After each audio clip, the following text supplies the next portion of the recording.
उच्चतर पढ़ाई की व्यवस्था ये छत्तीसगढ़ में नहीं थी, इसीलिए उनको नागपुर जाना पड़ा। नागपुर जाने के बाद 1916 में उन्होंने वकालत प्रारंभ किया। उस समय क्योंकि जिस समय वो राजनांदगांव में छात्र के रूप में थे, उन्होंने छात्रों के जरिए कुछ आंदोलन किए थे। उनकी पहचान छात्र जीवन से ही एक क्रांतिकारी के रूप में थी, इसीलिए ऐसा उल्लेख आता है, ऐसा आशीष बहुत अच्छे से बताएंगे कि उनको राजनांदगांव की जगह जो है दुर्ग से उन्होंने वकालत प्रारंभ किया था।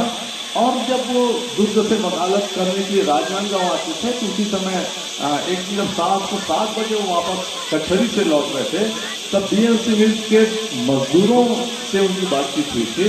और मजदूरों की जो दुर्दशा थी उस समय 12 से 13 घंटे काम करवाना, पैसे नहीं देना, इन सब एक तरीके शोषण का काल था।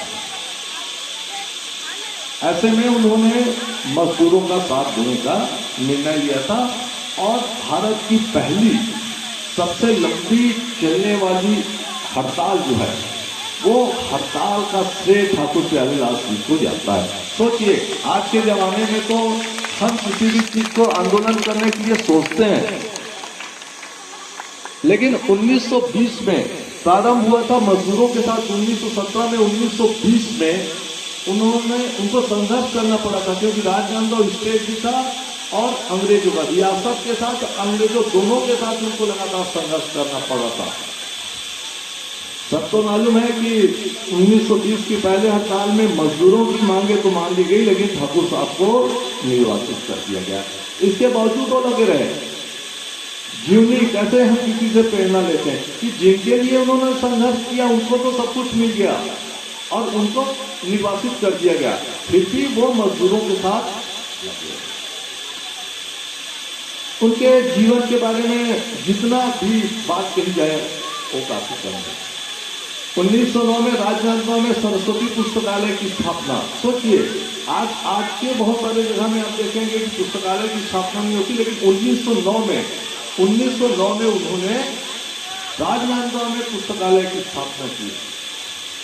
जब भारत में लोगों को राष्ट्रीयता और भारत के लोग बनने लगे, 1920 में उन्होंने राष्ट्रीय विद्यालय की स्थापना की। उच्च शिक्षा में क्या कठिनाइयां होती हैं ये जानते थे, इसीलिए रायपुर में छत्तीसगढ़ कॉलेज की जो स्थापना हुई थी, छत्तीसगढ़ कॉलेज की स्थापना के पीछे पूरा का पूरा से ठाकुर साहब को जाता है, जिससे कि इस क्षेत्र के लोग उच्च शिक्षित हों और उच्च शिक्षित होने के साथ साथ वो अपने लोगों के अंदर जागृति पैदा करें।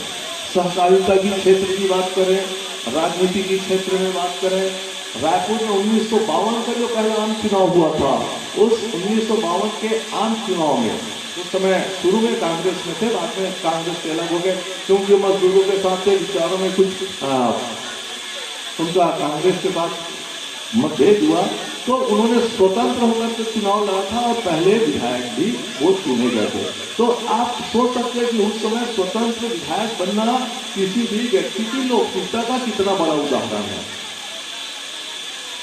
मैं, क्योंकि वक्ता बहुत सारे हैं, मैं समस्त गाँव वासियों से यहाँ जो स्टूडेंट्स हैं इस आयोजन के माध्यम से चाहता हूं कि अगर आपको जीवन में आगे बढ़ना है तो कभी भी सुविधाओं का रोना मत रोइए। अगर सुविधाओं की बात होती तो कभी सेमरा देहात में रहने वाले एक ठाकुर परिवार का व्यक्ति जिसका नाम राष्ट्रीय स्तर पर जो पहचान बनाई गई, आप सोचिए, ना गाड़ी थी, ना आना जाना कुछ भी नहीं था, फिर भी यहाँ से जाकर के राजनांदगांव में शिक्षा प्राप्त करना, नागपुर में शिक्षा प्राप्त करना और शिक्षा प्राप्त करने के बाद अपने जरिए छत्तीसगढ़ का नाम राष्ट्रीय स्तर पर लेके जाना, ये गौरव की बात है। और सेमरा देहात के प्रत्येक गांव वासियों को गर्व होना चाहिए कि हम ऐसे गांव में निवास करते हैं जहां पर ठाकुर प्यारेलाल सिंह जी थे। मैं विशेषकर नए छात्र छात्राओं से अपील करता हूं कि आप जब भी काम करें कभी भी सुविधाओं का रोना मत कीजिए। जितना असुविधा होगी तभी आप अपने जीवन में आगे बढ़ेंगे।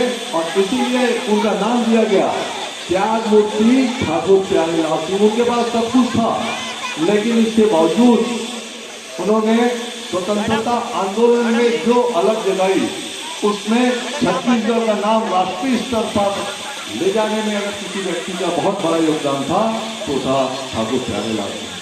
Thank you.